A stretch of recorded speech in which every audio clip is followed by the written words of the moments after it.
Bien, bienvenue à toutes et à tous. Bonjour et donc aux participants de ces nouvelles connexions sur le Pass Culture. Et merci à Mathilde Cousteau, chargée de développement territorial du Pass Culture en Pays de la Loire, pour sa disponibilité.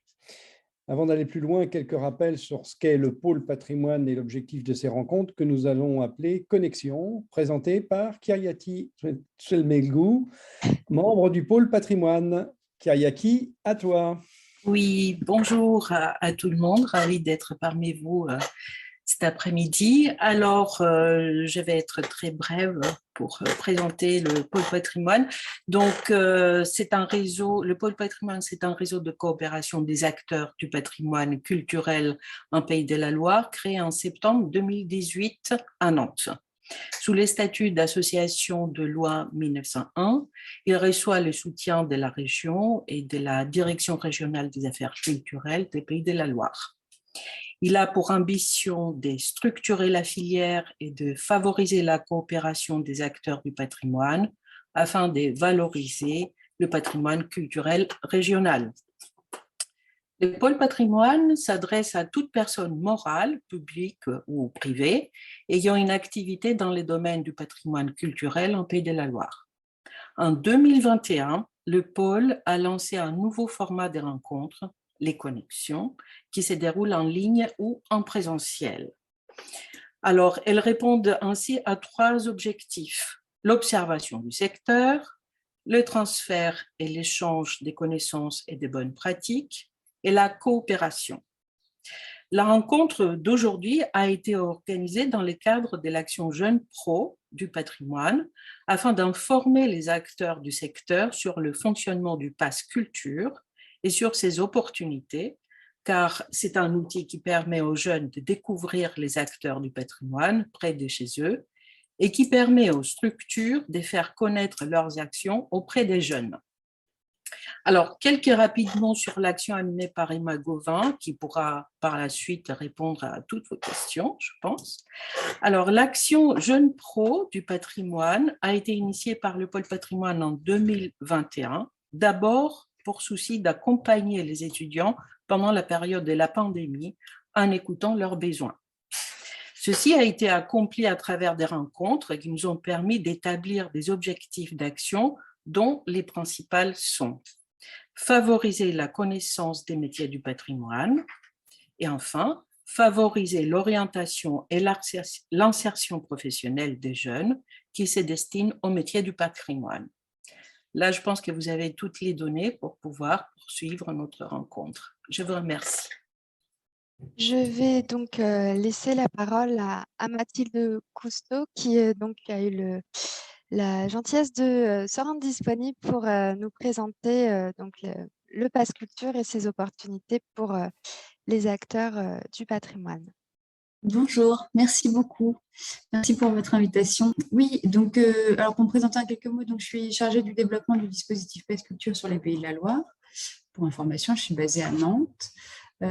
Et en effet, l'idée aujourd'hui, c'était de vous présenter, alors, d'une part, globalement, le dispositif, voilà, ses philosophies, son fonctionnement, et puis voir comment, alors je pense que les différentes structures que vous représentez aujourd'hui sont très diverses, donc vous n'allez pas forcément vous saisir du dispositif tous de la même manière, mais l'idée c'est de voilà, vous donner déjà des informations et puis ensuite évidemment après coup je suis disponible pour toutes vos questions. Donc je vais partager mon écran pour faciliter un peu la présentation. Et puis, je vous propose qu'on passe aux questions après, si ça vous convient. Donc, le dispositif Pass Culture est développé et porté par la SAS Pass Culture, pour laquelle je travaille. SAS, donc Société par Action Simplifiée, qui est missionnée sous la tutelle du ministère de la Culture et la Caisse des dépôts et consignations pour développer ce dispositif. Donc, le Pass Culture poursuit 2 objectifs principaux. Le premier, renforcer et diversifier les pratiques culturelles des jeunes. Et le deuxième, mettre à disposition des acteurs culturels un outil de valorisation des propositions artistiques et culturelles auprès de ce public jeune spécifiquement. Alors pour cela, on a un outil principalement qui est une application disponible sur smartphone, mais également sur tablette et ordinateur. C'est une application grand public, donc tout le monde peut la télécharger ou la consulter, mais elle est principalement dédiée aux jeunes, puisque c'est sur cette application qu'ils vont pouvoir créer un compte en leur nom propre pour bénéficier d'un crédit. Les jeunes en question ont entre 15 et 18 ans et bénéficient d'un crédit différent selon leur âge, donc de 20 € à 15 ans, 30 € à 16 ans, 30 € à 17 ans, puis à 18 ans, un crédit de 300 € dépensable pendant 2 ans à partir du moment où ils ont activé ce compte. Et donc, c'est sur cette application qu'ils vont activer ce crédit et c'est sur cette application qu'ils vont pouvoir consulter les offres proposées par les acteurs culturels et ensuite réserver des offres. Le dispositif Pass Culture, c'est un dispositif national, mais l'idée, c'est bien de mettre en valeur les propositions culturelles de proximité. Et donc, pour ça, l'application est géolocalisée, c'est-à-dire qu'à partir du point de connexion du jeune ou du grand public, on va voir ce qui se passe autour de soi au moment où on se connecte.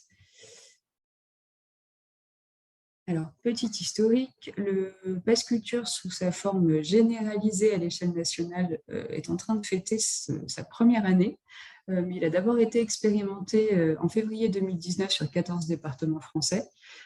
Aucun département des Pays de la Loire n'était concerné, mais à partir de mai 2021, l'ensemble du territoire national pour la part individuelle des jeunes de 18 ans c'est généralisé à ce moment-là. Et donc, pour les moins de 18 ans, c'est plus récent, c'est janvier 2022, avec une phase de test en septembre 2021. Mais en janvier 2022, on ouvre d'une part aux jeunes de 15 à 17 ans sur la part individuelle que j'ai évoquée juste avant, mais également, on ouvre une part collective qui est allouée aux établissements scolaires pour le financement de projets d'éducation artistique et culturelle. Je vais détailler cette part collective juste après. Avant ça, je vous montre quels sont les critères d'éligibilité d'une part des acteurs culturels puis des jeunes. Un acteur culturel peut s'inscrire sur le Pass Culture s'il justifie d'un siège social en France et d'un périmètre et d'éligibilité de ces propositions qui rentrent dans le cadre du décret en question. Je vais détailler rapidement ce qu'on peut trouver sur le Pass Culture. Mais côté jeunes, les deux seuls critères pour pouvoir bénéficier de ce service, c'est d'avoir 15, 16, 17 ou 18 ans au moment de la création du compte et de résider en France depuis au moins 1 an. Ce que ça implique, c'est que tous les jeunes résidant sur le territoire français sont éligibles à ce dispositif, y compris s'ils ne sont pas scolarisés. Donc voilà, c'est assez large. Et ce qu'on peut trouver sur le Pass Culture, eh bien, ce sont des places, des abonnements de spectacles vivants, de cinéma, dans les bibliothèques, médiathèques, dans les lieux de patrimoine, évidemment, musées, centres d'art, lieux historiques, quelques biens culturels. Donc, il y a des librairies sur le Pass Culture, il y a des disquaires, des magasins d'instruments de musique, des cours et des ateliers de pratique artistique, de l'achat de matériel beaux-arts, et puis des rencontres, conférences, dédicaces, ou même des rencontres avec des acteurs de la culture, donc des rencontres avec des métiers de la culture, par exemple, et puis quelques services numériques. Je vous précise ce périmètre d'éligibilité parce que si je vous ai parlé au tout départ d'un crédit alloué aux jeunes, à dépenser, il faut bien garder en tête que les offres gratuites ont également toute leur place sur le Pass Culture. D'une part parce que ça fait partie de l'offre culturelle d'un territoire et donc c'est pas parce que c'est gratuit que c'est moins bien. Et puis aussi parce que il faut pas hésiter en tant qu'acteur culturel à publier ses offres gratuites ou très peu chères parce que y a des jeunes qui n'ont entre guillemets que 20 € de crédit ou alors qui sont allés au bout de leur crédit à dépenser, et donc qui auront quand même pris l'habitude d'utiliser cette application comme étant un canal d'information et d'organisation de leur sortie culturelle, Et donc, à ce moment-là, ça va les intéresser aussi d'avoir accès à des offres soit gratuites, soit à très bas prix. Donc, ça comprend évidemment les entrées dans des musées qui seraient gratuits, des abonnements dans une médiathèque, une bibliothèque, ou toute autre action de découverte d'un lieu. Voilà, alors je vais détailler rapidement la part aux moins de 18 ans et notamment la part collective. Donc la part individuelle, je l'ai déjà évoqué en introduction. Ah oui, donc entre-temps, sur la part individuelle quand même, voici les quelques chiffres qui datent d'hier, d'une part à l'échelle nationale et d'autre part à l'échelle des Pays de la Loire, sur le nombre de jeunes bénéficiaires actuels du Pass Culture. Donc à titre individuel, aujourd'hui, les acteurs culturels peuvent s'adresser à 94 000 jeunes sur les Pays de la Loire, dont 43 000 jeunes entre 15 et 17 ans. Voilà, quand je dis que ce sont les bénéficiaires actuels, ce sont des jeunes qui ont encore un crédit actif sur le Pass Culture, puisque certains se sont déjà inscrits avant et puis sont déjà allés au bout des crédits en question. Donc, pour la part collective, il s'agit donc dans le cadre d'un partenariat avec les ministères de l'Éducation nationale, mais également les ministères des Armées, de l'Agriculture et de la Mer, pour tous les établissements publics et privés sous contrat. Tous ces établissements-là se voient attribuer un crédit calculé sur la base des effectifs déclarés pour une année scolaire. Donc, les crédits sont calculés pour la période du 1er septembre au 31 août d'une année scolaire, sur la base des effectifs, avec les montants que vous voyez là. Donc, en 4e et 3e, on compte 25 € par élève. Pour les classes de seconde et CAP, on compte 30 € par élève. Et pour les classes de première et terminale, on compte 20 € par élève.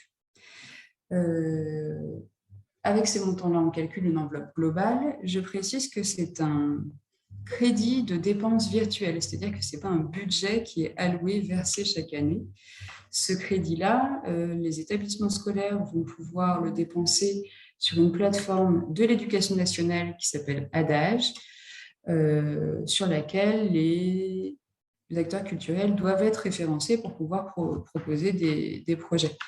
Et donc, ces financements sont vraiment dédiés à la généralisation de l'éducation, des projets d'éducation artistique et culturelle. Pour ça, je pourrais revenir dans le détail sur le fonctionnement spécifique de cette part collective si vous voulez qu'on précise les choses, mais ça, c'est pour le cadre général.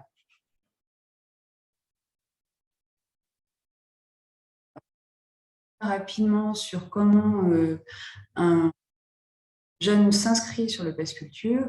Alors, il a plusieurs moyens de confirmer son identité et de créer un compte. Pour les personnes qui seront en contact avec les jeunes, et je crois qu'il y en a aujourd'hui, pour les jeunes scolarisés, le moyen le plus simple de créer un compte Pass Culture, c'est de demander à son établissement scolaire ses comptes EduConnect, qui sont des codes nationaux, d'identification nationale pour les jeunes scolarisés, et donc qui nous permettent, nous, côté Pass Culture, de vérifier en fait très facilement l'identité et l'éligibilité des jeunes en question. Pour tous les jeunes non scolarisés, ils ont d'autres moyens d'identification de leur compte, et notamment présenter et transmettre leurs documents d'identité. Voilà, donc ça se fait en quelques clics sur l'application. Une fois que c'est fait, ils accèdent à cette interface qu'on dit éditorialisée, puisque aujourd'hui, on compte plus de 50 millions d'offres sur le Pass Culture. C'est beaucoup, et donc pour s'y retrouver, les jeunes ont différents moyens, donc soit différentes manières en fait, de faire une recherche.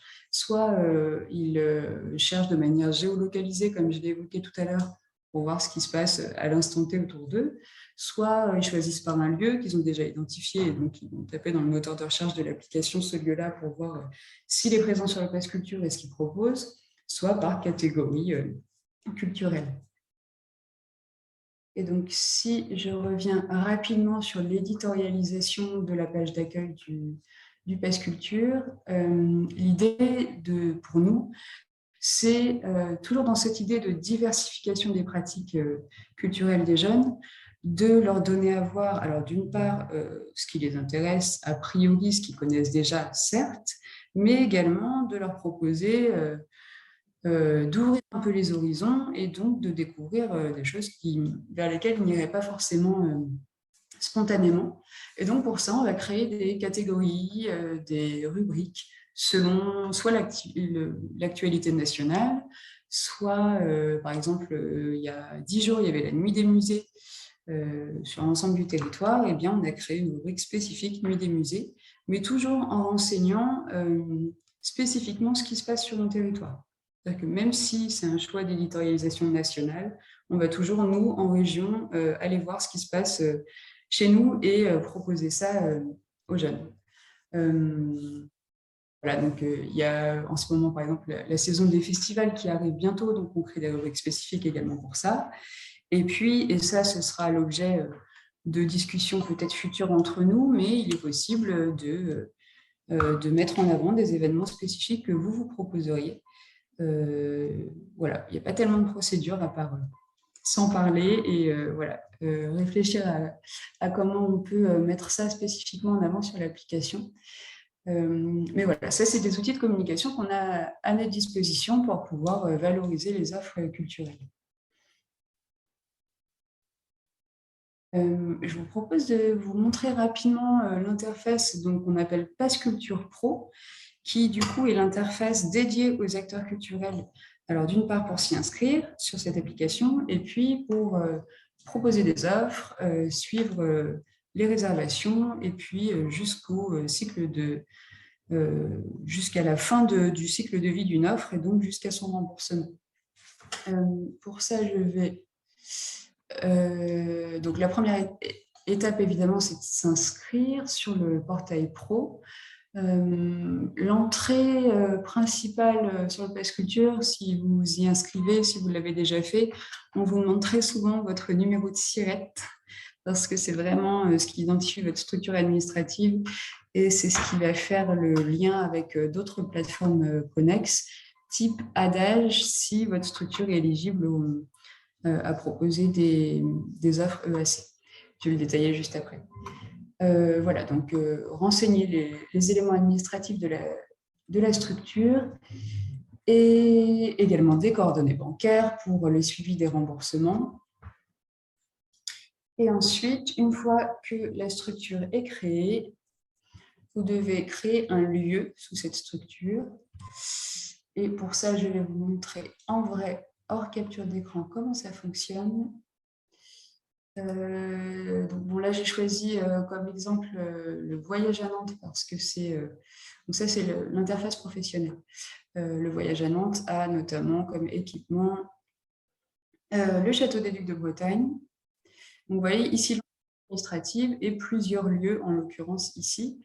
Donc, celui qui nous intéresse, c'est le château des Ducs de Bretagne. On clique, c'est toujours à partir d'un lieu qu'on crée une offre. Et pour créer une offre, c'est assez simple. Alors, vous avez deux possibilités. Soit vous destinez cette offre au public et donc au public de 15 à 18, 19, 20 ans. Et donc, cette offre, elle apparaît sur l'application Pass Culture. Soit vous destinez votre offre à un groupe scolaire, et dans ce cas, l'application apparaît sur la plateforme Adage, visible par les enseignants. Et donc, c'est une proposition EAC sur le temps scolaire. C'est vraiment à cet endroit-là que se fait l'inscription. Et puis, de toute façon, vous allez le voir dans la manière dont on renseigne l'offre, les informations ne sont pas exactement les mêmes. Voilà, on choisit une catégorie, par exemple musée, patrimoine. Donc là, je suis sur une offre individuelle. Alors, ça peut être une visite guidée. Soit on propose une offre un peu générique parce qu'on sait que voilà, un billet d'entrée pour une visite libre, ça va être, je ne sais pas, 5 €. Et donc, on va choisir de proposer un billet d'entrée sans date précise.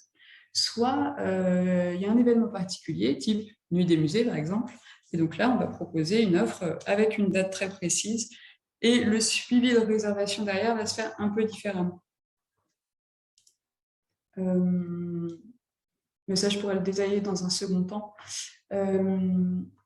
Voilà, donc là, vous renseignez tous les champs. C'est très important ici d'ajouter une image. Si vous n'ajoutez pas d'image, l'offre n'apparaîtra pas correctement en fait, sur l'application, parce que vous l'avez vu peut-être sur les captures d'écran précédentes, la place de l'image est très importante sur l'application. Donc, sans image, en fait, l'offre ne pourra jamais apparaître dans les carousels, les différentes rubriques. Elle sera trouvable, mais en faisant une recherche très spécifique. Il faudra la chercher très spécifiquement pour qu'elle soit visible. Donc, vraiment, ajouter une image, c'est important. Et puis, le titre de l'offre, la description, la durée de la proposition en question, puisque là, j'ai choisi une offre événement particulier, donc on considère que cette offre est limitée dans le temps, 1h30 par exemple. Voilà, le lieu, les informations de retrait, les critères d'accessibilité, etc.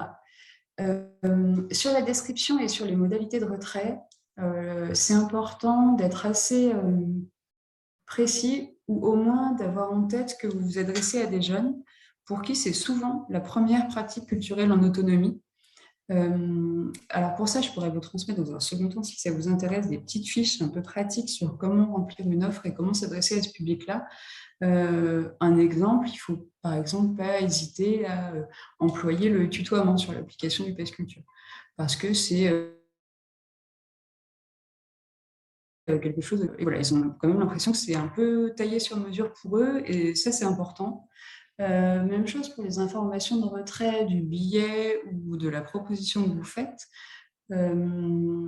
Pas hésiter à les accompagner, à leur dire où ça se passe, à quelle heure ça se passe, où se trouve la billetterie, à quelle heure elle est ouverte, est-ce qu'il y a un numéro de téléphone auquel vous pouvez être joignable pour leur donner des informations complémentaires si l'offre le justifie, etc. Faut avoir en tête que vraiment, c'est parfois un espèce de première fois, le Pass Culture, et il y a plein de jeunes qui nous le disent, toujours dans cette idée de diversifier les pratiques, on essaie de les amener vers ça.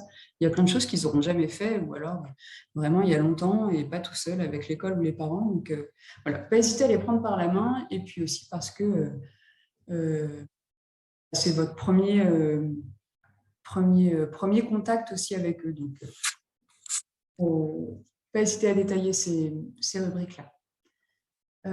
Et puis, vous avez la possibilité ici de proposer ces réservations en duo. C'est-à-dire qu'un jeune peut choisir de réserver 2 places pour inviter quelqu'un qui ne serait pas bénéficiaire du Pass Culture, un ami, un membre de sa famille, qui il veut, pour partager et offrir une place en fait, à quelqu'un, faire profiter de son Pass Culture à quelqu'un d'autre. Donc ça, vous avez le choix de le proposer ou non. C'est vous qui décidez, tout en gardant en tête qu'on a pour projet là, dans les semaines qui viennent, de mettre particulièrement en avant ces propositions d'offres duo sur cette page d'accueil de l'application. Voilà. Et dans la deuxième étape, ici, dans stock et prix, vous allez pouvoir renseigner donc, le prix de l'offre. Donc, s'il est à 0, il est à 0 et ce sera indiqué gratuit, mais il faut quand même le préciser. La date limite de réservation et également le nombre de places que vous allouez à cette proposition.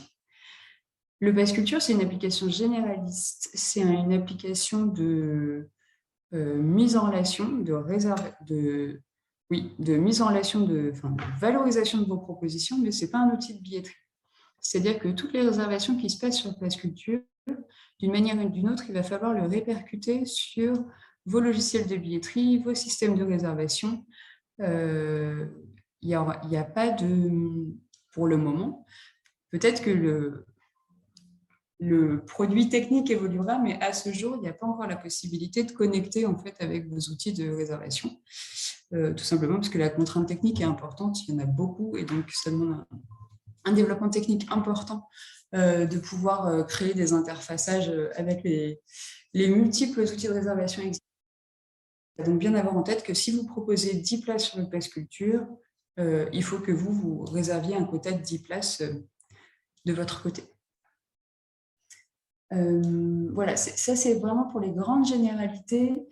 Je vois qu'il y a quelques questions. Je vous propose de m'arrêter là avant de rentrer dans le détail et peut-être le faire au fur et à mesure des questions.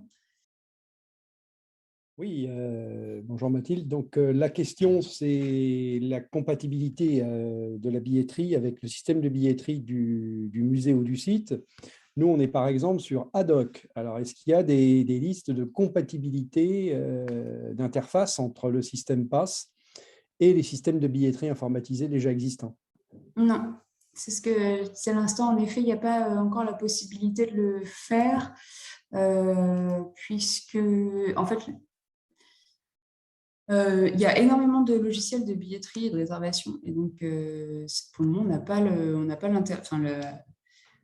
la structuration technique en fait pour interfacer avec vos logiciels. Pour le moment, c'est vraiment pas le cas. Je sais que c'est un sujet qui est vraiment pris en compte au Pass Culture et on espère pouvoir proposer cette possibilité-là, ce qui fluidifierait, voilà, ce qui serait vraiment une évolution technique importante. Ce serait vraiment beaucoup plus pratique pour les acteurs culturels. Mais à ce jour, c'est pas possible. Sans doute que voilà, quand on aura bien avancé sur ce sujet, ce sera le cas. Sachez qu'après une offre sur le Pass Culture, ça prend quelques minutes. Bon, quand on sait ce qu'il y a à mettre dedans, ça prend quelques minutes à créer. Et vous avez la possibilité, en fait, alors je ne vous l'ai pas montré, mais sur l'offre, de cocher une case où vous pouvez être notifié par email des réservations, ce qui vous permet d'avoir le suivi en fait, des réservations dans votre boîte mail plutôt que de vous connecter tous les jours sur Pass Culture Pro pour voir s'il y a eu des réservations Pass Culture. Mais en effet, à ce jour, vous devez faire cette petite gymnastique de synchronisation en fait. Oui, c'est juste pour la constitution de la structure. J'ai bien vu qu'il y avait le numéro SIRET donc pour l'entreprise. Et je fais partie d'une entreprise, mais qui est également dans un collectif d'une association. Et on est plusieurs à pouvoir proposer des choses. Si on proposait des choses au terme de l'association, est-ce qu'on crée une autre structure? Et du coup, c'est pas un numéro SIRET, je crois que c'est un numéro INSEE. Voilà, c'était juste la question que je me posais pour les assos. Alors, je suis navrée, je sais pas, ça coupe un tout petit peu de mon côté, mais si j'ai bien compris, vous représentez un des équipements de l'association, c'est ça? C'est-à-dire que Oui. l'association gère plusieurs équipements. C'est ça. En fait, c'est un collectif sur les arts visuels et donc on est à la fois membre de l'association en termes de coop, c'est une collégiale, et chacun d'entre nous, par contre, a sa propre structure. Il faudrait que je regarde dans le détail là pour le coup, mais c'est le cas par exemple pour les collectivités qui ont une entité administrative et qui gèrent plusieurs équipements. Là, c'est vraiment la collectivité qui s'inscrit et puis qui renseigne ces différents lieux, en fait, ces différents équipements. Dans le cadre d'un collectif, si vous avez une entité administrative propre à chacun, indépendante, je pense que là, il faut que chaque structure en fait, adhérente crée son propre compte Pass Culture Pro. D'accord, mais, très bien. Mais si vous voulez, on pourra regarder en détail dans un second temps pour que ce soit absolument logique. Merci. Alors, j'ai fait une présentation vraiment très globale parce que je sais que vraiment, il y a plein d'horizons différents là aujourd'hui autour de la table. Donc, vraiment, en fonction de vos propositions et des structurations aussi des structures, voilà, on va travailler différemment, mais avec le même outil. Donc, c'est pour ça, n'hésitez pas si vous avez des questions très spécifiques sur comment vous pensez. Déjà, est-ce que ça fait écho à un fonctionnement, à des propositions que vous pourriez avoir? Et puis, si ça soulève des questions, n'hésitez pas. Oui, excuse-moi, je me permets, c'est vrai que je ne suis pas très familiarisée avec les IPAS Culture Nationale. Donc, moi, je me présente, Sarita Leclerc, donc je suis chef de projet à la région Pays de la Loire. Donc, je suis en charge voilà, de IPAS Jeunes. Depuis peu, parce que ça fait à peine un mois que je suis arrivée dans la collectivité. Et donc, la question que je me posais là, c'est effectivement, donc là, vous nous avez présenté les parcours d'un partenaire, c'est bien ça. Et donc, en fait, comment ça se passe côté jeune? C'est-à-dire que moi, je suis un musée, donc j'ai fait ces parcours-là. Et en fait, ensuite, pour pouvoir présenter, on va dire, mon offre aux jeunes, comment ça se passe? Est-ce que moi, partenaire, j'ai un QR code? Enfin, voilà, j'aimerais voilà, comprendre un petit peu mieux les systèmes que vous proposez, en tout cas les parcours pour les jeunes qui vont venir dans les musées. Le parcours de réservation d'une offre. Oui, Possibilité. Alors, le principe général déjà, c'est que nous, on incite, et le Pass Culture est construit comme ça, à ce que les jeunes vraiment passent la porte des lieux et se présentent en leur nom propre pour retirer un billet, un livre, ou voilà, ce qu'ils ont réservé. C'est-à-dire que c'est toujours le jeune qui doit se présenter en vous présentant leur pièce d'identité. Un tiers n'a pas le droit de retirer la place ou le billet voilà, pour le jeune. Et de la même manière, la vente à distance est interdite sur Pass Culture. Donc, voilà, l'idée, c'est vraiment que le jeune vienne retirer, enfin, se rendre dans le lieu et vienne à votre rencontre. Ça, c'est le principe général. Je vais à nouveau partager mon écran. Est-ce que vous voyez? De mon côté, c'est un petit peu de temps. Voilà. Donc voilà, depuis la page d'accueil, puis l'outil de recherche, selon sa préférence, le jeune peut réserver des offres. Et donc, ici, il a deux possibilités. Soit, comme je vous le disais, il y a les offres dites d'événements, donc horodatées, soit il y a des offres de biens culturels. Donc, ça peut être le cas pour un livre, par exemple, et ça peut être le cas pour une carte d'abonnement annuelle à un musée, par exemple. Là, on estime que c'est un bien culturel et non pas, enfin, c'est une offre physique. On parle d'offres physiques et d'offres d'événements, voilà, pour faire la distinction, parce que les modalités de retrait ne sont pas exactement les mêmes. Et même chose de votre côté, acteur culturel, ça ne va pas se passer exactement de la même manière. Soit c'est, donc là, c'est ce que vous voyez dans côté jeune sur son application, il a l'historique de ses réservations. Soit c'est un concert, donc on prévient, c'est aujourd'hui à 21h, soit il a réservé un livre et donc là, il a un délai pour retirer ce bien physique, qui est de 15 jours en l'occurrence pour un livre. Et ça va être la même chose pour un abonnement, une carte annuelle, par exemple. Dans tous les cas, il a ce qu'on appelle un QR code, ou enfin, ce qu'on appelle une contre-marque, avec notamment ce code-là, 8 chiffres et lettres. Et c'est ce code-là qui va être important pour l'acteur culturel. Dans le cadre d'un bien physique, type livre, billet non daté d'entrée à un musée, par exemple, eh bien, l'acteur culturel doit valider ce QR code, enfin, cette contre-marque, dans son espace Pass Culture Pro avant de remettre le bien physique aux jeunes. C'est cette validation qui va ensuite déclencher le remboursement pour l'acteur culturel. Si on est dans le cas d'une offre d'événement, donc horodatée, le jeune a 48 heures à partir de sa date de réservation pour annuler sa réservation. Si finalement il se rend compte que le week-end en question, il n'est pas là, il peut annuler au bout il a 48 heures pour annuler.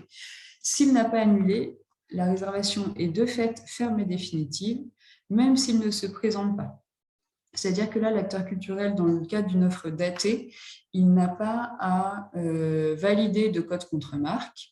Il peut le faire, mais il n'est pas obligé de le faire. Et si le jeune ne se présente pas, l'acteur culturel sera de fait remboursé si on a passé ce délai de 48 heures.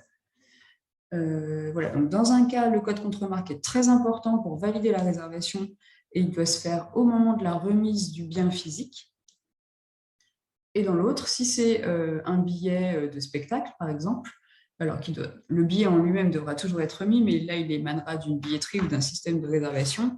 Mais si c'est une offre datée, la validation du code contre-marque n'est pas obligatoire pour l'acteur culturel.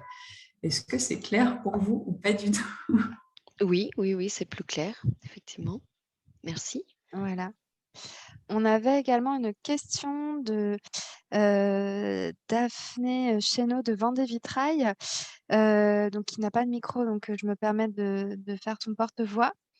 Bonjour, vous avez dit toute offre culturelle, même gratuite. Nous pouvons donc proposer également les spectacles, pièces de théâtre ou autres proposés par la collectivité. Ici, donc il s'agit d'une communauté de communes sur le territoire. Et oui, tout à fait, en effet. Tous les équipements d'une collectivité, qu'elles soient communautaires ou municipales, ou départementales, régionales, sont tout à fait, ont toute leur place sur le Pass Culture. Donc, oui, et même pour les propositions gratuites. Alors, j'en vois une deuxième dans le chat. Concernant une collectivité, il y a un seul accès où chaque établissement peut avoir un accès. Alors, il y a un compte Pass Culture Pro, la collectivité, mais toutes les parties prenantes de la collectivité peuvent se créer un compte de rattachement avec leur propre identifiant et leur propre adresse mail. Mais tout le monde va avoir accès au même compte.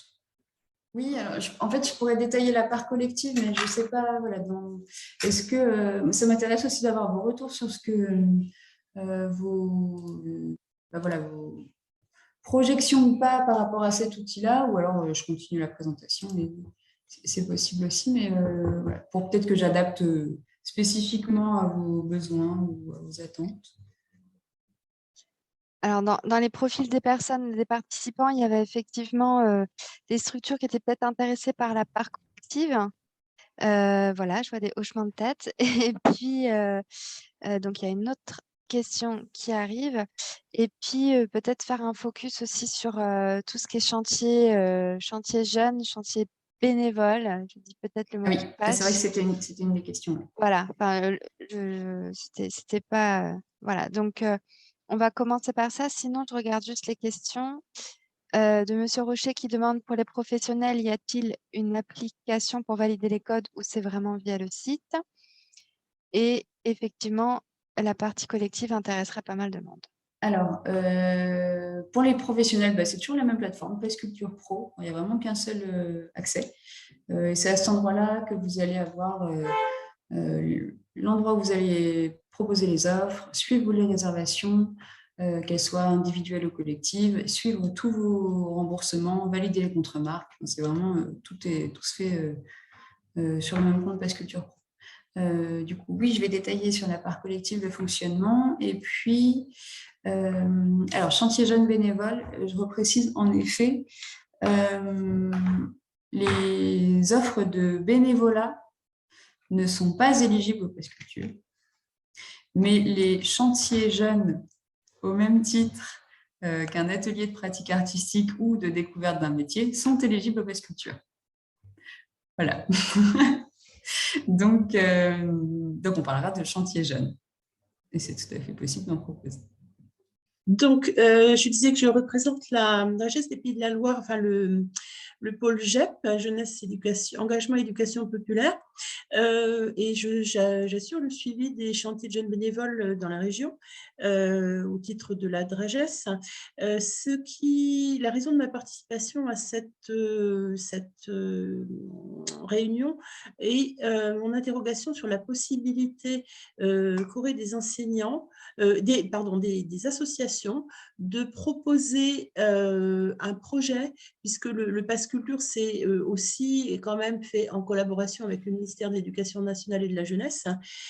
Donc, dans quelle mesure est-ce que des associations qui souhaiteraient faire connaître leur chantier pourraient monter un projet en collaboration avec des enseignants et donc mettre en ligne, par exemple, une proposition de découverte à la journée ou à la demi-journée d'une pratique de rénovation d'un site à destination de jeunes qui peuvent bénéficier collectivement du Pass Culture. Oui, ok. Merci pour votre question. Je vais du coup vraiment détailler le fonctionnement de l'offre collective. Ça répondra sans doute à votre question.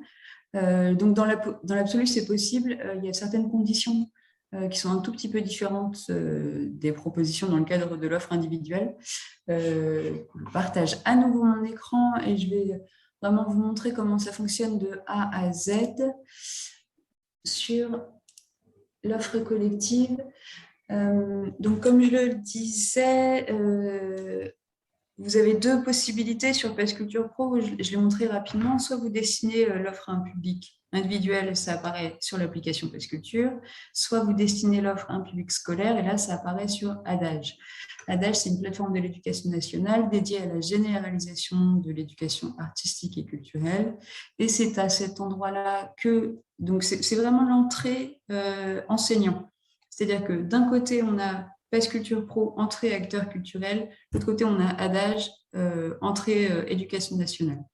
Les deux plateformes sont interfacées, toujours au moyen de ce fameux numéro de tirette. En fait, c'est comme ça qu'elles sont connectées et que vos propositions sur le Pass Culture vont apparaître sur Adage. Donc, l'idée, c'est que comment créer une offre? Je vais commencer comme ça. Vous créez une offre donc à partir d'un lieu qui est renseigné sous l'entité administrative. Voilà, ici.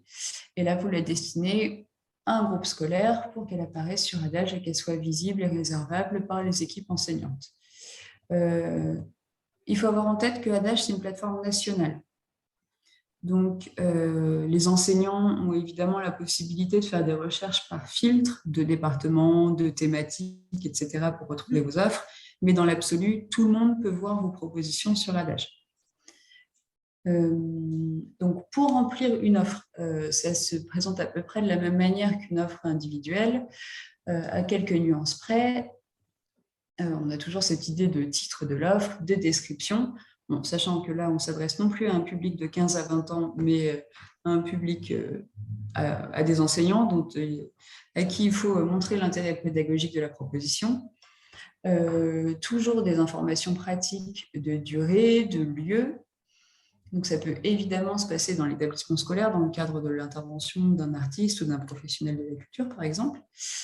Et puis, les scolaires auxquels s'adresse l'offre. Donc, comme je le disais, les crédits Pass Culture sont destinés aux élèves de la 4e à la terminale, ainsi qu'aux classes de CAP.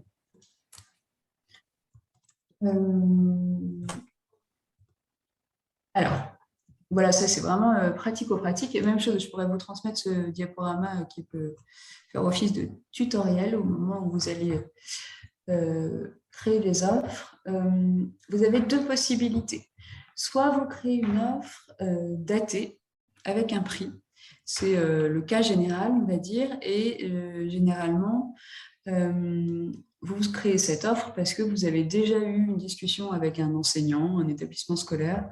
Et donc, vous savez en fait quel projet vous avez envie de monter, de construire avec lui. Mais lui, il veut le financer avec les crédits Pass Culture et donc il faut que vous publiez l'offre sur Adage. Ensuite, il faut la proposer avec une date, un prix. Et donc, le prix, c'est un prix forfaitaire, c'est-à-dire que c'est vous qui décidez. Il n'y a pas de minimum, il n'y a pas de maximum. Évidemment, si c'est une proposition gratuite, il y a peu d'intérêt là pour le coup, contrairement à l'offre individuelle. Il y a vraiment peu d'intérêt à la publier sur Adage, puisque de toute façon, l'action en question va se faire. Voilà. Là, il faut vraiment plus le voir comme un. Alors, c'est d'une part un outil de financement, mais aussi un outil de suivi pour les enseignants. Mais c'est surtout un outil de financement pour eux. On est moins dans la valorisation des propositions que par rapport à l'offre individuelle. Même si c'est une possibilité que vous avez, et ça c'est la deuxième possibilité, c'est de créer une offre sans date ni prix. Cette offre-là, elle ne sera pas réservable par les enseignants, mais par contre, vous allez pouvoir préciser de manière assez générique les propositions d'EAC que vous faites dans le cadre de votre programmation annuelle. Et donc, à ce moment-là, l'offre va apparaître comme ça. Donc, vous avez le lieu, la description générique, et vous avez un bouton « Contacter » ici, qui permet à l'enseignant de récupérer adresse mail et numéro de téléphone, et là, de se mettre en relation avec vous.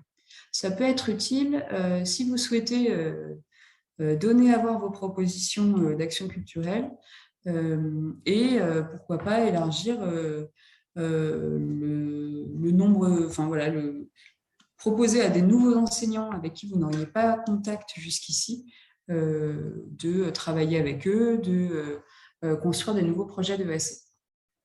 Une fois, par exemple, qu'un enseignant vous a contacté dans le cadre de cette offre-là, vous avez discuté, vous savez quelle offre vous allez lui proposer et quel projet vous construisez avec lui. Et c'est à ce moment-là que vous pouvez créer l'offre datée avec un prix pour qu'il puisse payer l'action sur ses crédits PASS Culture. Et donc, cette offre-là, elle apparaît comme ça. Elle est plus précise. On a le nombre d'élèves auquel ça se destine, la date, c'est l'heure, le lieu, le prix. Et vous voyez ici le bouton pré-réservé. Dans le cycle de réservation de l'offre collective, il y a différentes étapes de validation qu'il faut respecter pour pouvoir pour qu'on aille au bout et que ça donne lieu derrière à un remboursement.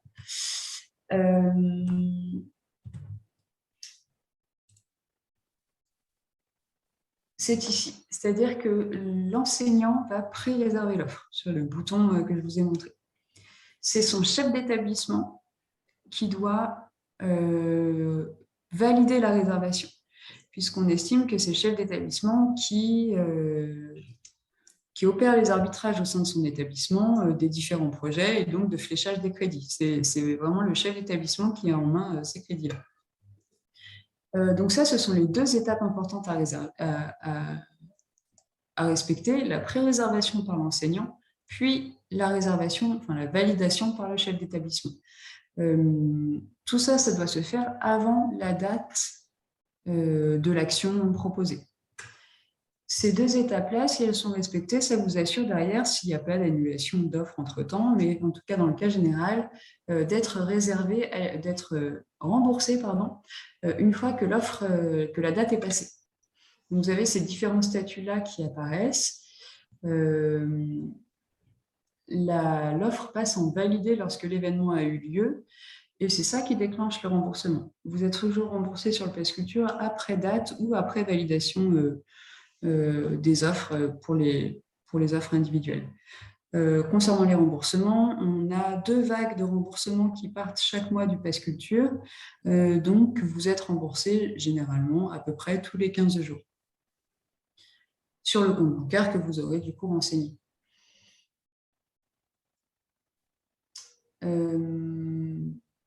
Voilà, donc offre collective et offre individuelle, si vous proposez les deux, elles sont remboursées dans le même temps. Par contre, vous avez la possibilité dans votre interface PASS Culture Pro d'éditer des justificatifs de remboursement qui sont plus précis selon soit les dates de réservation, les dates de validation, etc. Enfin, c'est vous qui décidez en fait des filtres que vous demandez pour avoir le détail des remboursements et donc servir derrière de justificatifs comptables. Voilà. À ce jour, je reviens en arrière sur l'offre collective. Comme je le disais, ADOGE, c'est une plateforme nationale. Donc, tous les enseignants de France peuvent voir vos offres. Et à ce jour, il n'y a pas la possibilité de flécher une offre très spécifique, enfin, de bloquer une offre pour un enseignant. C'est-à-dire que il faut que vous précisiez dans le titre le nom du parcours, l'établissement auquel c'est destiné, voire le nom de l'enseignant ou de la classe. Pourquoi ? Parce que, en fait, pour le moment, tous les enseignants peuvent potentiellement réserver votre offre, même si vous l'avez destinée et construite avec un enseignant spécifique. Je dis à ce jour parce qu'en fait, l'application est en train d'évoluer et normalement, ce sera effectif à la rentrée. Je dis bien normalement, pour qu'en fait, vous ayez un champ supplémentaire dans le parcours de création d'offres qui vous permettent de flécher et de destiner spécifiquement l'offre à un établissement scolaire défini. Voilà.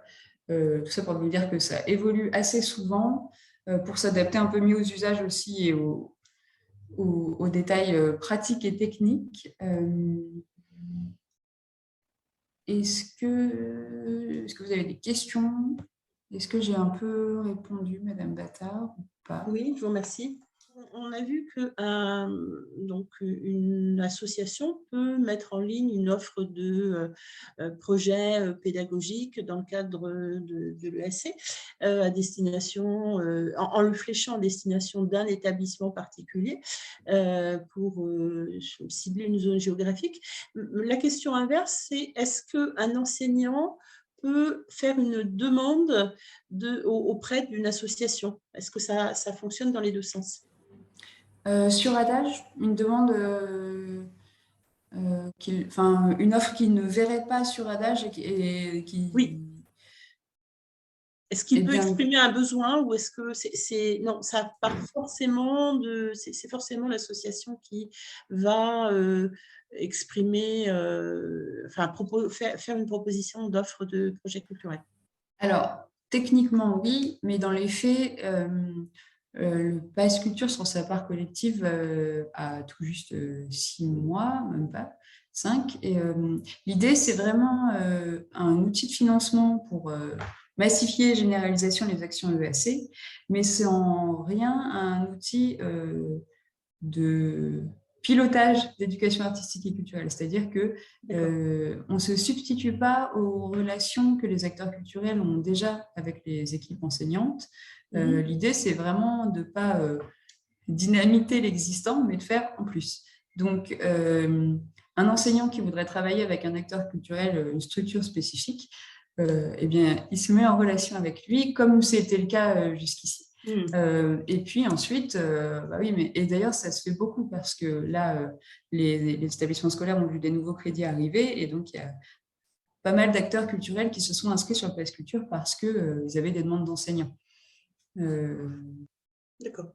Voilà. Donc vraiment, cette relation, alors ça peut être facilité, c'est-à-dire, c'est ce que j'expliquais tout à l'heure, si des acteurs culturels veulent travailler avec des nouveaux enseignants et donc visibiliser leurs propositions via cet outil-là, c'est possible, avec l'offre sans date ni prix, voilà, qui serait plus une offre générique, dite offre vitrine, mais c'est tout.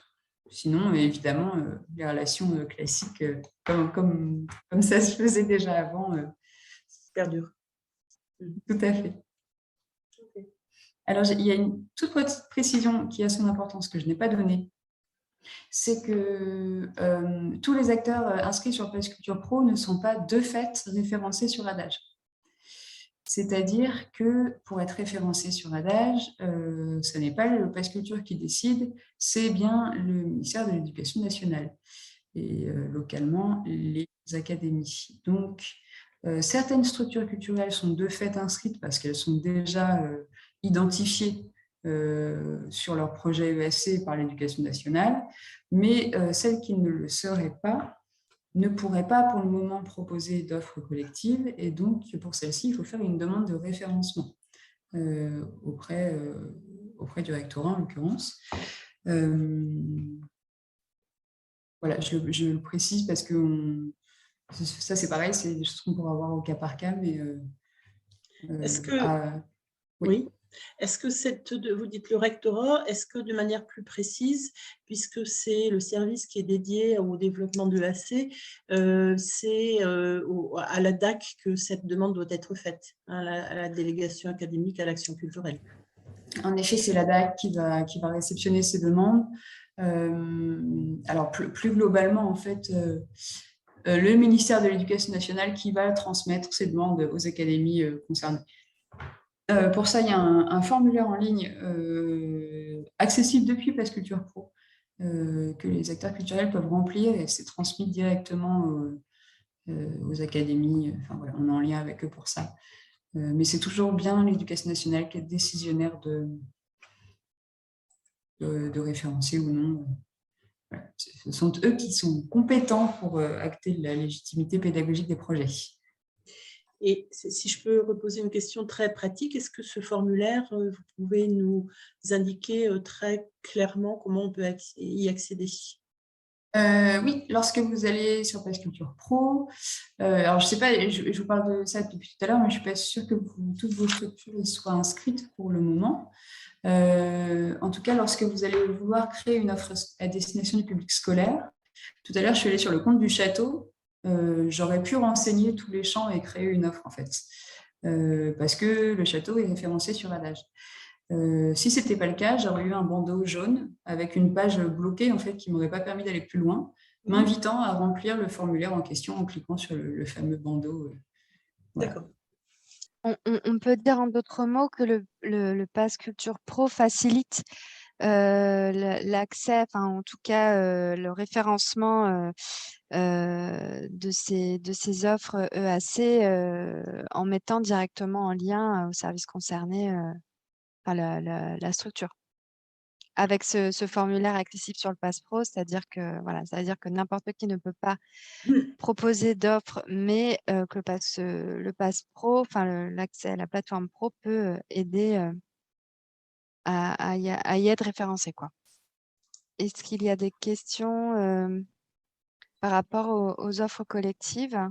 J'avais sinon une question. Vous parliez, Mathilde, des temps forts. Vous avez lancé cette année un premier temps fort sur les métiers de la culture. Est-ce qu'il y a d'autres temps forts qui sont déjà prévus? Et si je recentre sur tout ce qui est patrimoine, comme on a les Journées européennes du patrimoine qui arrivent en septembre, est-ce qu'il y a quelque chose de prévu à ce niveau-là? Et oui, évidemment, on en parle déjà au Pass Culture. Bien sûr, oui, on va travailler sur les Journées européennes du patrimoine et je me mets déjà en veille active. Donc, je suis preneuse de vos suggestions, de vos propositions, si vous souhaitez en faire sur le Pass Culture. Voilà, on va en effet, alors de la même manière, créer une rubrique spécifique Journée européenne du patrimoine. Et puis, voilà, plusieurs temps dédié de mise en avant de vos propositions. Je n'ai pas le calendrier encore précis, c'est en construction, mais évidemment, oui, on est largement partenaire du... D'accord. L'idée, là, ce serait de mettre en avant certaines offres régionales. Oui, toutes même. Enfin, toutes les propositions dans le cadre de la Journée européenne. Ouais, toujours, c'est vraiment toujours ce principe de mettre en valeur les offres de proximité. D'accord. Y compris là, concrètement, on est sur une offre, un temps fort gratuit pour le coup. Tout à fait. Donc là, c'est encore plus... c'est important.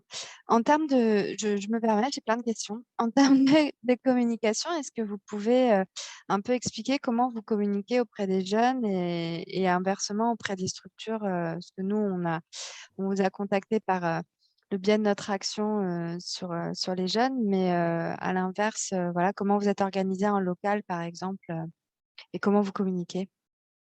Alors, pour inciter les jeunes à s'inscrire à activer leur compte, ouais. Alors, bon, il y a déjà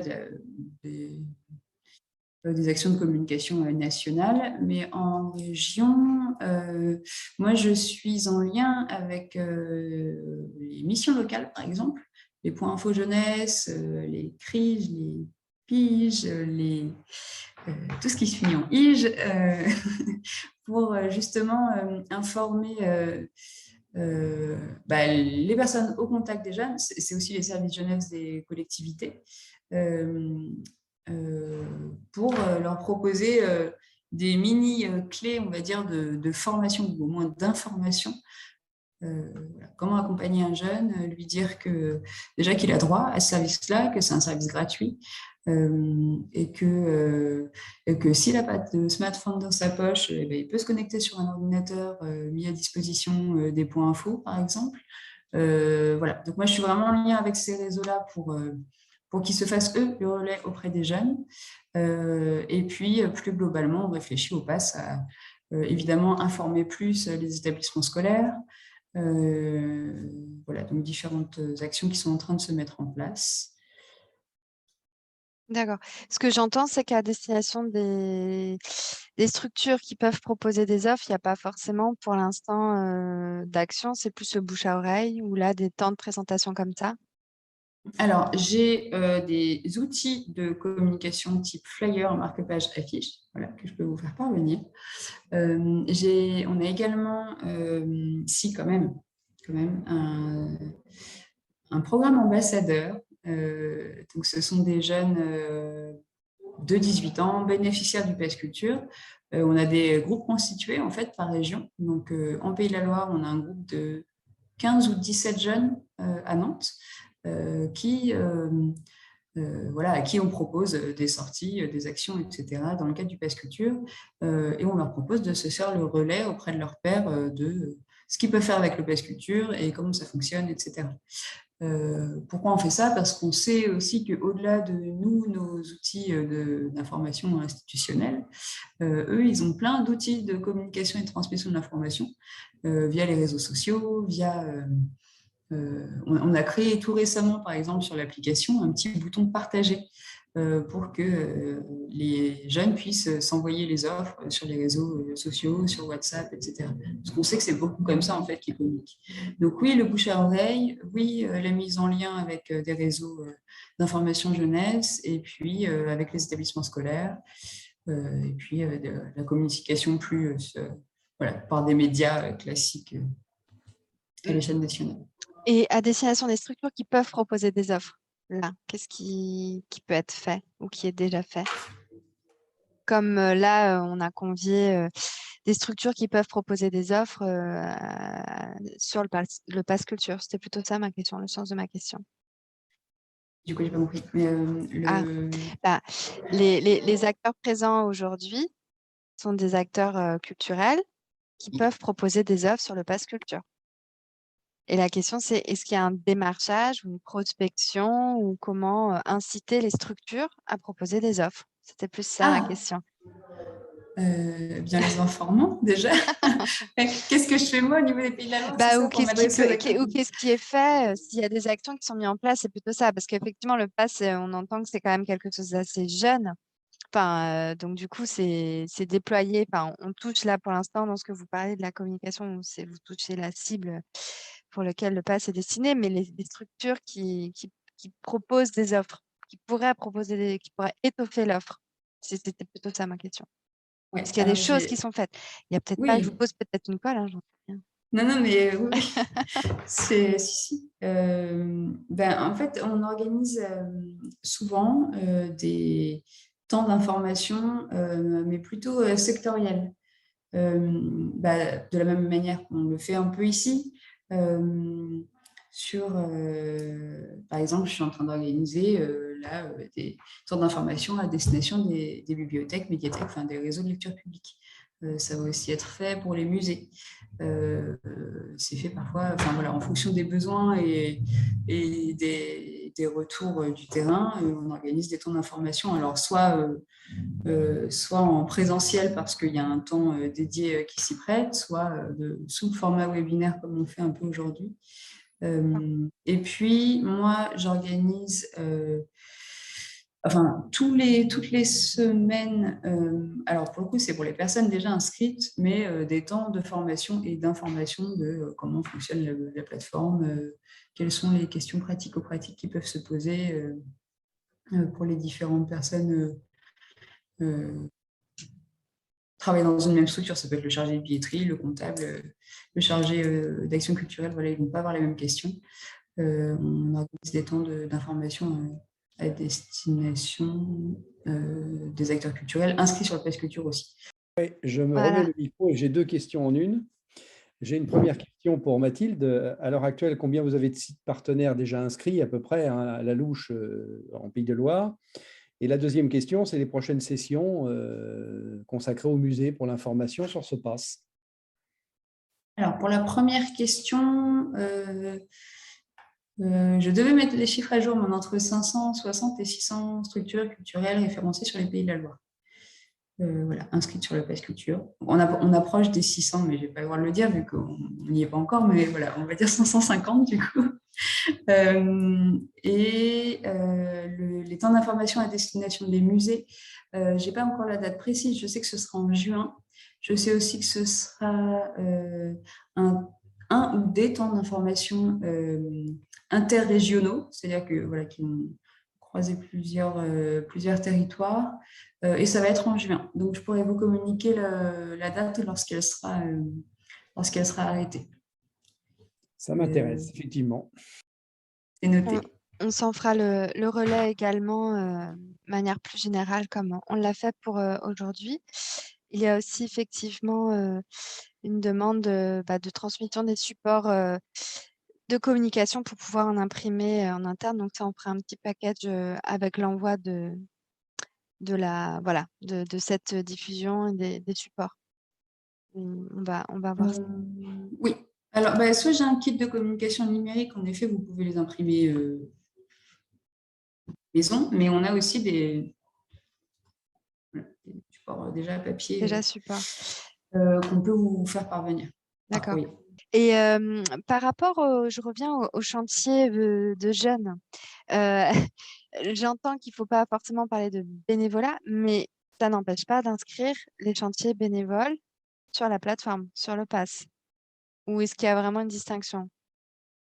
Est-ce que parce qu'ils sont bénévoles, de fait, on ne peut pas les inscrire sur la plateforme, ou est-ce que faut juste permettre qu'ils sont, voilà, parce qu'ils sont bénévoles, mais ils sont payants pour partie. Alors, la question, ça va être quel est le contenu de la proposition? Est-ce que c'est un chantier de fouilles archéo, par exemple? Alors, je peux peut-être laisser. Ouais, si on part d'un exemple concret. Je me faisais le porte-voix de certaines structures, mais je pense qu'Hélène Vadar est beaucoup plus appropriée pour ça, donc je vais la laisser prendre la parole. Alors moi, je pensais plus à des chantiers de rénovation patrimoniale, donc qui sont organisés par des associations d'éducation populaire. Et donc l'idée, c'était de savoir est-ce que ces associations qui disposent d'un numéro de SIRET, etc., comme un musée ou autre, peuvent proposer une session de chantier. Oui, tout à fait. Puisqu'on parle de choses, puisqu'on a parlé d'offres gratuites tout à l'heure. Oui. Alors là, donc c'est sur un week-end, on propose à des jeunes de venir carrément sur 2 semaines. Ça peut être un chantier, ça peut s'étaler sur 2 semaines. Ok. Oui, dans l'absolu, oui, mais comme je vous dis, le bénévolat n'est pas autorisé parce qu'il n'y en a pas le cadre légal en fait pour le faire. Donc en fait, ce serait juste une proposition gratuite de sensibilisation et de la même manière que la pratique artistique, en fait, de restauration d'un chantier. Donc, ça serait sur un temps plus court. Ça pourrait être un temps de sensibilisation pour pouvoir faire découvrir les chantiers, justement. Parce que là, ce sont des séjours, en fait, c'est ça? Ce sont des séjours, oui, tout à fait. En fait, il faudrait que je revoie avec un de mes collègues qui a eu cet exemple-là très récemment dans sa région, et je crois qu'en effet, c'est possible. Il faut juste voir dans le détail pratico-pratique comment on construit et on propose l'offre, mais moi, j'y vois pas d'objection. Ça rentre dans la case patrimoine. Tout à fait. Voilà. Merci. Très bien. Oui, alors, oui, j'ai une petite question, Mathilde. Alors, mais donc, comment s'applique votre aide pour les chantiers jeunes bénévoles? Est-ce que c'est une aide à leur inscription à ces chantiers, ou c'est comment, concrètement, en quoi ça consiste en fait votre aide? Alors, je ne sais pas, Madame Lattard, vous parliez d'offres gratuites ou pas nécessairement? Alors, moi, la raison pour laquelle je suis... Oui, je vérifie, j'ai bien désactivé mon micro. Là, c'est bon. La raison pour laquelle j'étais présente ici, c'était plus, je vois ça plus au niveau de la part collective, dans le cadre d'un projet qui serait un projet partenarial entre un enseignant et une association organisatrice de chantier qui voudrait, sur effectivement un week-end par exemple, faire un temps de découverte de la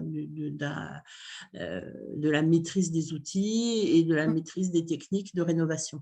Donc, est-ce que à ce moment-là, ça a un coût pour l'association, hein, c'est Oui, bien sûr. en temps et en investissement. Est-ce que cette association-là peut éventuellement demander un soutien financier pour proposer un projet et à ce moment-là, il ne serait plus gratuit. Oui. Alors, Il y a en fait, ma question a deux volets. J'avais envisagé que des associations d'éducation populaire organisatrices de chantier puissent, en partenariat avec des enseignants, proposer des temps de sensibilisation sur une demi-journée ou une journée. Maintenant, je rebondis sur la question qui est posée par Mme Leclerc, à savoir, est-ce que ces associations-là peuvent demander un financement de ce projet. J'ai compris votre question. Alors, et ça répondra peut-être aussi à votre question, Madame Leclerc, mais du coup, il ne faut pas prendre les crédits Pass Culture comme des subventions. C'est-à-dire que vous, acteurs culturels, vous allez proposer une offre à laquelle vous allez appliquer un prix. Oui. Imaginons que l'action culturelle, l'action EAC que vous proposez, montant fictif, je dis 400 €. Voilà, elle coûte 400 € d'accueillir un groupe de jeunes sur un après-midi, sur un chantier de fruits, par exemple, ou de rénovation. Eh bien, vous indiquez ce prix forfaitaire de 400 € sur l'offre collective. D'accord. L'enseignant pré-réserve, son chef d'établissement valide la réservation. Les 400 € sont décomptés de l'enveloppe globale initialement allouée à l'établissement scolaire. Et ces 400 € vous sont remboursés, vous, acteurs culturels, organisateurs et offreurs proposant l'action culturelle, vous sont remboursés directement par le Pass Culture. Est-ce que c'est clair? C'est-à-dire qu'en fait, l'établissement scolaire ne vous paye plus, vous, en direct. En fait, ça vous enlève aussi toute cette partie facturation, devis éventuel, etc. que vous aviez initialement. Tout passe de l'enveloppe virtuelle établissement scolaire, donc le Pass Culture, vers l'acteur culturel. Est-ce que c'est clair? Oui, oui, beaucoup plus. Merci. Et donc, du coup, c'est une recette et non pas une subvention. Oui, bien sûr. Pour la nuance. Voilà. Très bien. Est-ce qu'il y a d'autres questions? Et Mathilde, est-ce qu'il y aurait d'autres choses à présenter, puisque vous avez quand même présenté pas mal de choses? De mon côté, je pense que j'ai vraiment fait un tour d'horizon assez global. Si vous avez des questions très précises ou sur la prise en main dans vos structures, ou même avec vos équipes, évidemment, on peut en reparler dans un second temps. Par mail particulièrement, il ne faut pas hésiter. Excusez-moi, j'aurais une question, s'il vous plaît. En fait, est-ce qu'il y a un lien entre l'e-pass et le Pass Culture? Je suis un peu perdue, en fait. Là. Et je vous propose, Madame Leclerc, de faire je fais la première partie de la réponse et puis vous complétez si vous trouvez que j'ai été imprécise. Oui. Non, en effet, il n'y a pas de lien, à part le fait qu'on s'appelle presque pareil, le e-pass jeune d'un côté et le Pass Culture de l'autre. Non, le e-pass, c'est un dispositif régional porté par la région Pays de Loire, et le Pass Culture, c'est un dispositif national. Ça biaise un peu parce que je dis que je suis chargée de développement pour les Pays de la Loire, mais c'est juste que c'est mon périmètre d'action. Mais je ne travaille pas pour la région, je travaille pour le Pass Culture. Voilà, c'est la petite nuance, effectivement. Donc, nous, c'est les e-pass jeunes. Donc, c'est des aides et des subventions proposées par la région Pays de la Loire pour les jeunes ligériens. Alors que les passes nationales, effectivement, c'est un dispositif national qui est dans toutes les régions de la France, effectivement. Et donc, bon, il y a des choses un peu similaires dans nos dispositifs. Nous, par exemple, on a les e-pass culture et sport qui ressemblent un petit peu au dispositif qui nous a présenté aujourd'hui Mathilde, mais on a également la prime étudiant 200 € pour les étudiants, pour les gens qui travaillent et qui étudient en même temps. On a également la bourse au mérite. Mais voilà, nous, c'est pour les e-pass culture et sport. Effectivement, c'est un portefeuille électronique pour tous les jeunes et scolarisés en Pays de la Loire.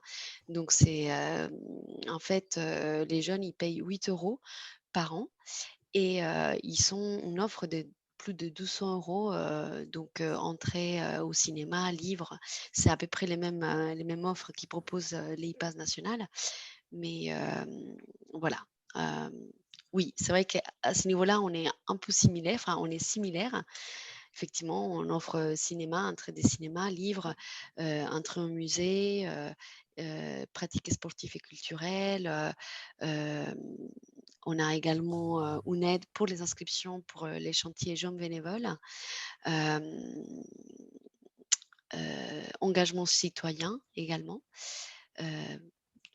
Une entrée gratuite à un festival. Donc, voilà, je ne sais pas si vous avez d'autres questions, mais oui, effectivement, on n'est pas pareil, mais les deux sont cumulables pour les jeunes. Exactement, tout à fait. Et Ça, puis, effectivement, on n'a pas exactement le même périmètre en fait, d'action parce que la région a un périmètre plus large en fait, sur la culture, le sport et la santé aussi, il me semble.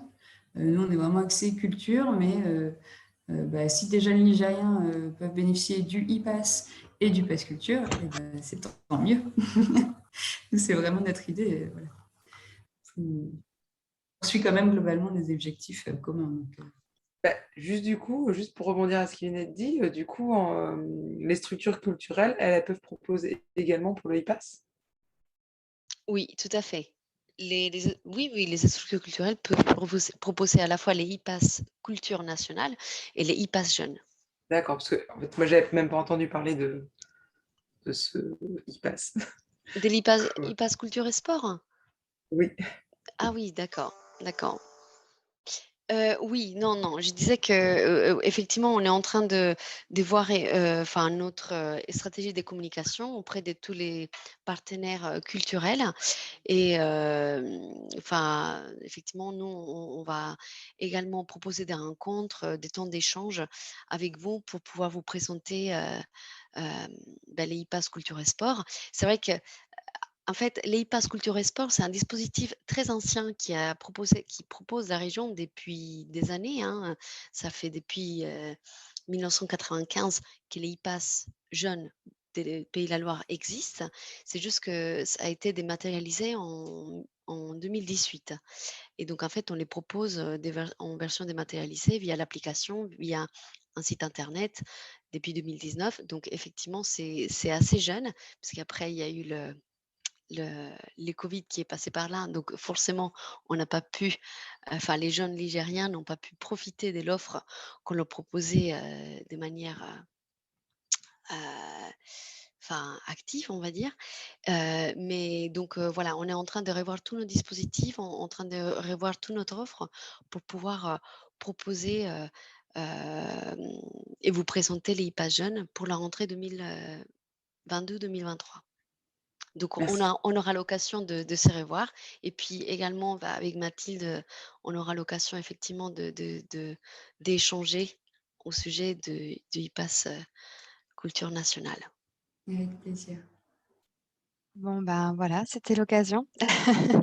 En tout cas, j'espère que cette distinction est plus claire pour chacun et chacune d'entre vous. Bien, je remercie Mathilde Cousteau et donc Sarita Leclerc également qui nous ont bien informés sur tout ce système.